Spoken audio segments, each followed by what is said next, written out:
Hi friend, তোমরা সবাই কেমন আছো? আশা করি ভালো আছো। আজকে আমি তোমাদের কাছে নিয়ে চলে এসেছি মিষ্টি কুমড়ো পাতা বাটা। তোমরা সবাই দেখতে থাকো। চলো তবে শুরু করা যাক। দেখো, প্রথমে আমি আমাদের জমিতে চলে এসেছি। মিষ্টি কুমড়োর পাতাগুলো কিছুটা নিয়ে নেব। দেখো, তুলে নিচ্ছি। এরপর পরিষ্কার করে ধুয়ে ঝিরিঝিরি করে কেটে নিয়েছি। এরপর কড়াইয়ে জল দিয়ে লবণ হলুদ দিয়ে সেদ্ধ করে নেব। আমি সেদ্ধ করাটা তোমাদের দেখাতে পারিনি, তোমরা সেদ্ধ করে নেবে। দেখো, এরকম ভাবে আমি সেদ্ধ করে নিয়েছি, তোমরাও এরকম ভাবে সেদ্ধ করে নেবে। এরপর কড়াই ভালো করে পরিষ্কার করে মুছে নিয়েছি।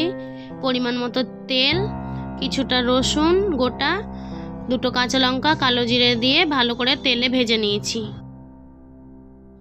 সেদ্ধ করে রাখা পাতাটা জল ভালো করে চিপে নিয়েছি, শিলনোড়ায় বেটে নেব।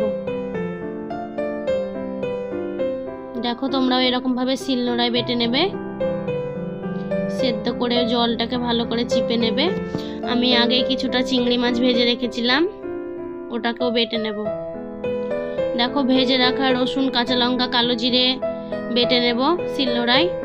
এই মিষ্টি কুমড়োর পাতা বাটাতে রসুন কালো জিরে বেশি পরিমাণে লাগে, তোমরা যেমন ঝাল খাবে তেমন লঙ্কা দেবে। দেখো, এগুলো সব একসঙ্গে বেটে নেব। আমি কিছুটা চিংড়ি মাছ দিয়েছি, ওগুলোও বেটে নেব। আমি চিংড়ি মাছ দিয়েছি, ভালো লাগে। তোমাদের যদি না চিংড়ি মাছ থাকে তাহলে এমনি রসুন কালো জিরে লঙ্কা দিয়ে বেটে নেবে, ওটাও ভালো লাগবে খেতে গরম গরম ভাতের সঙ্গে।